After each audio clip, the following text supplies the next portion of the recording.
Genio, millonario, playboy, filántropo son algunas de las palabras que pueden definir al personaje de Iron Man, que se ha vuelto demasiado popular en recientes años y eso le ha traído tanto cosas buenas como malas. Una de ellas ha sido algo de desinformación, como que siempre fue un villano en los cómics o que no era tan popular antes del UCM. Pero si te pones a leerlo, realmente sabes que Iron Man es un personaje movido por la culpa, sus demonios internos y cómo intenta siempre hacer el bien. Por eso me dediqué a leer varios números de Iron Man de diferentes épocas para resolver qué no entiende la gente del personaje, y de eso vamos a hablar en este video. Antes de empezar, si te gusta mi contenido, dale like, sígueme, que eso me ayudaría bastante, y pues por favor activa la campanita. Ahora sí, empezamos con el video. Era la época de los 60 y Marvel Comics empezaba su reinado en la industria. Ya había tenido aciertos con Spider-Man, Hulk y los Cuatro Fantásticos, pero necesitaban a un héroe que reflejara cómo Estados Unidos se veía a sí mismo durante las guerras. Así que de ahí Stan Lee y Jack Kirby realizaron a un héroe que reflejara la guerra de Vietnam junto con el consumismo de la Guerra Fría, naciendo así Tony Stark. El personaje de Iron Man hizo su primera aparición en Tales of Suspense número 39. Lo interesante aquí es cómo lo presentaron. Apenas inicia el cómic y nos dicen que Tony Stark está en su laboratorio, es millonario, fabricante de armas y genio. Desde esta descripción vemos cómo Estados Unidos se describía a sí mismo como alguien perfecto, siendo una representación del capitalismo frente al consumismo entre Rusia y China, y mostrar a Tony como alguien exitoso, que les veía muy bien. Pero durante el número algo cambia. Tony va a probar sus nuevas armas en Vietnam y es capturado por Wong Chu, quien le obliga a realizar un arma para ganar la guerra. Pero Tony no acepta todo esto y vemos cómo junto con su compañero de celda decide realizar una armadura, así naciendo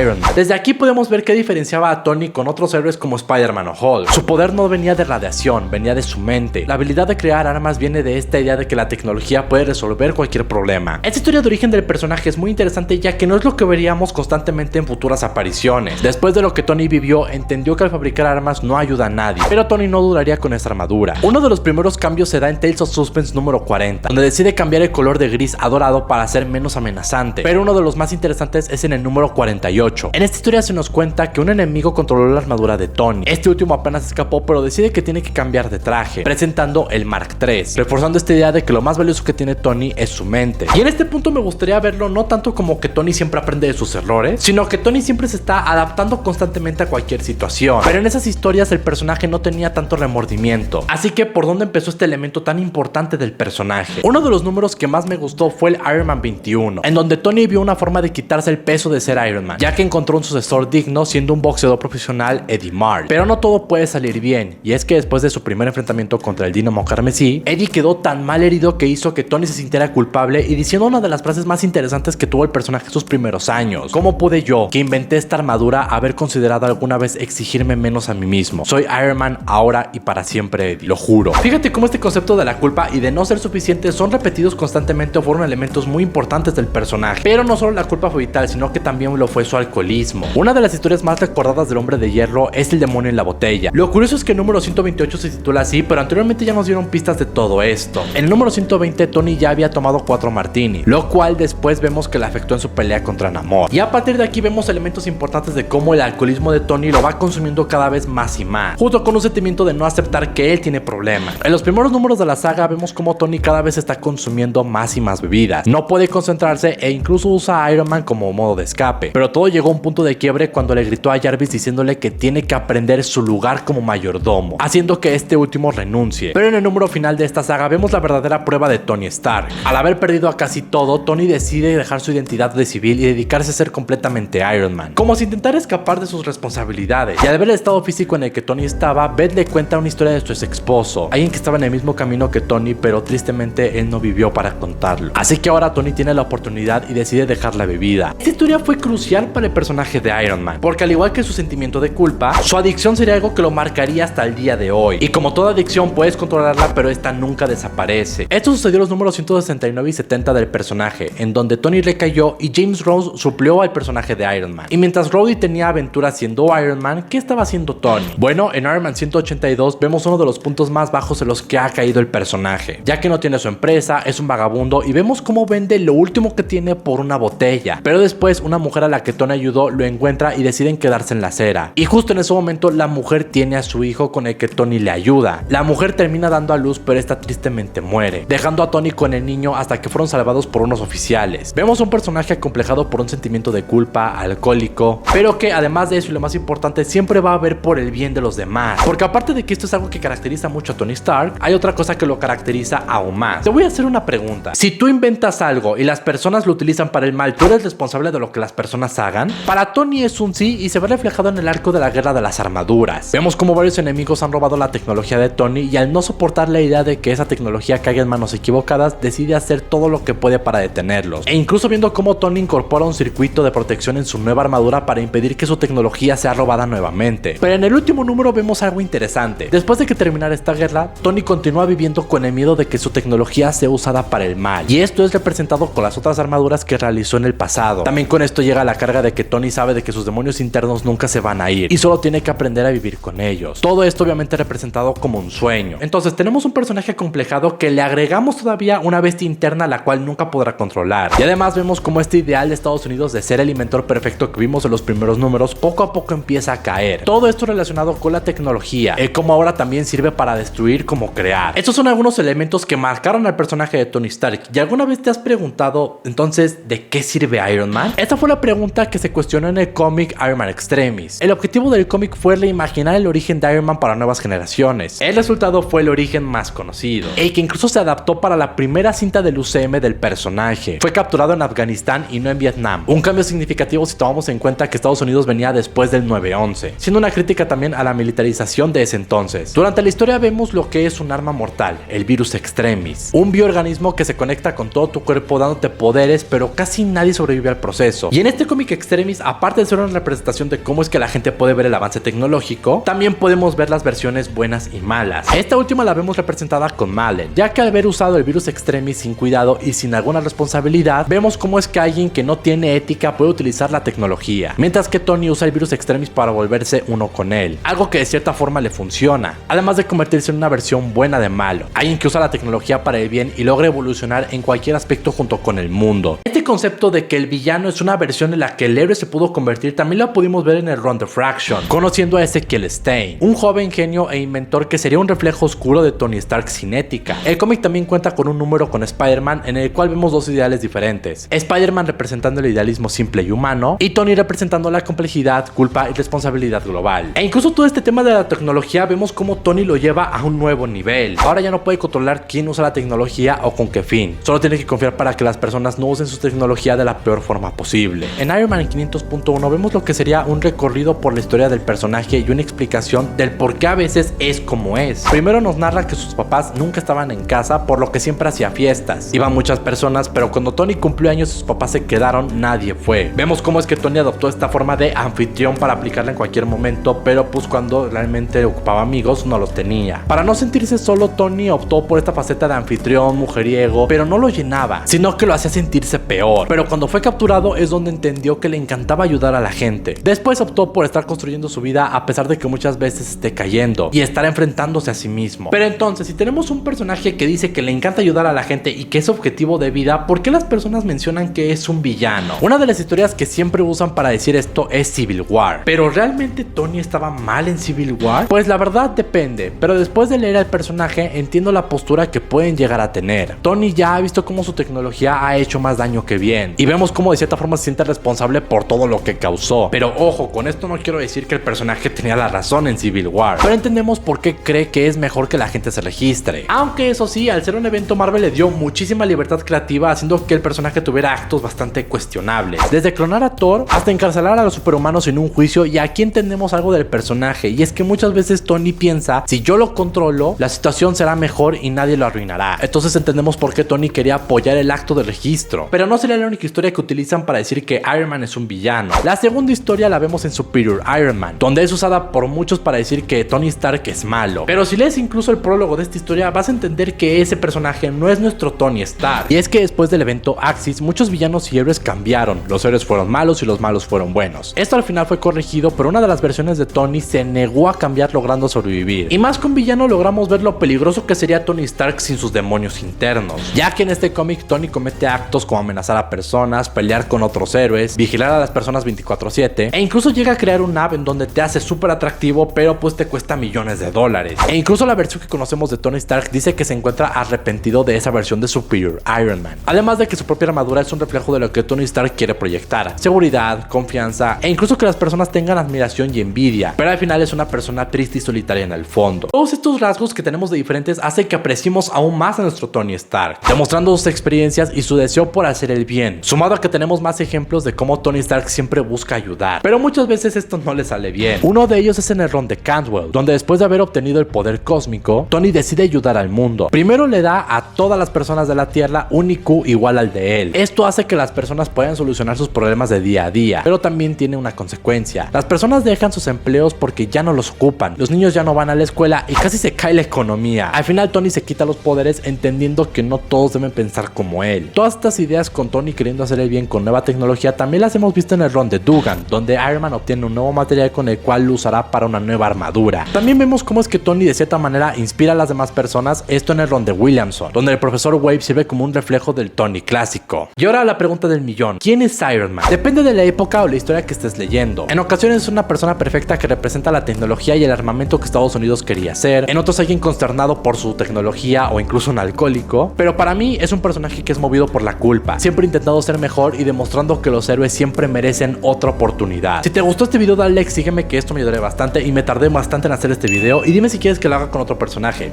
Y pues nada, yo soy La Voluntad Geek. Bye.